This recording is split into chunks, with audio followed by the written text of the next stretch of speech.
This one's embarrassing, but I don't care. We have a client that he had bought a brand new JL when they came out, which is a new 4-door Wrangler. Right. A few years back.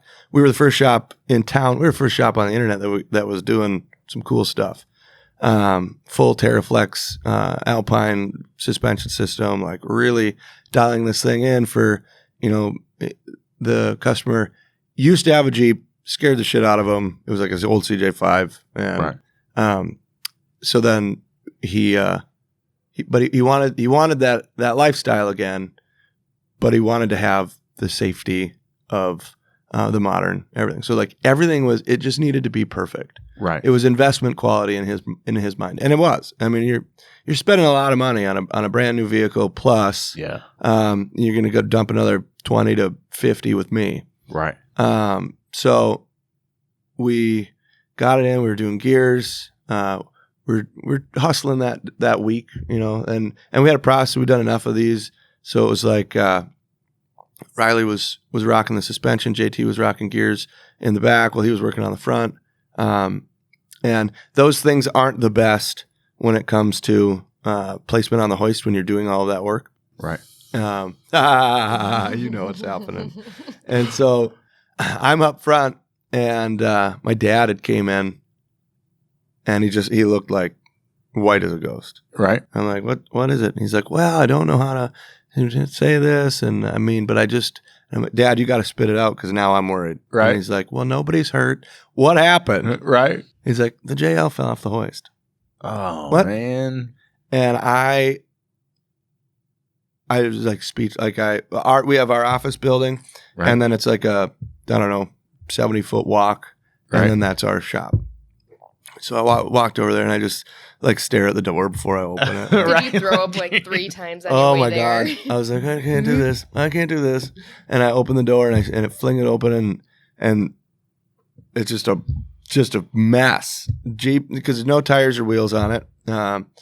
It's the back. It had fallen off the hoist. The suspension unloaded, and you have to put the arm underneath the gas tank. The lock failed and kicked out that back arm, so it fell down. It landed right on the rear quarter, and then the front hoist arms just racked all the way up the inner fenders, and just hung everything up. And everybody was like, "What are we going to do?" I'm like, "Everybody's going to shut up for a minute." I just went up against the wall, leaned against it, and crouched into the fetal position and stared at it, tried to figure out what the heck I was going to do. Right. I knew I needed to call the customer, but we try to have a habit of making a solution before a problem is presented. Right. I just didn't know how I was going to solve this one. I called my insurance company right away. I said, Daryl, this happened. Am I covered? Yep. Good. So I'm going to step 1, customer, we can get this thing back to absolutely 100%. Longer probably than you want, but right. Then number 2, I called a fantastic auto body shop in town, and I said, Sean, I'm calling in a favor, bud. I don't know what you're doing. Can you come here? I need you to come here. Right. This is what happened. I'm on my way. Dropped everything he was doing. Came to make sure that he could start a quote. And this is all within 15 minutes of it happening. And then the next step was, we need to call the customer, but in case the customer's around, we need to have this presentable, because right now it's not presentable. It can be screwed up, but it can't look like it looks. Yeah, it can't be dangling from the lift. Yeah, now it's unsafe. So we get it in, and we had borrowed a skid steer for some snow removal that day. So I was like, hey, Adam, I said, I can't. I'm shaking. You got to drive this thing.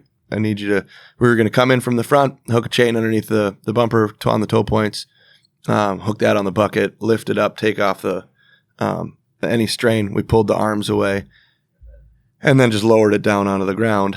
And then we could reset the hoist or use floor jacks to be able to jack it back up. As we're setting it on the freaking ground and we set it, everything's done. Slack the chain out. And then all of a sudden everybody like lets out that and then the chain unhooks, and you just hear link after link after link start sliding, and it just piles up on the hood and just completely screws up the hood. I mean, you could not script this any worse. And I'm just like, are you kidding? We get out, we get it, everything squared away, yank the chain off.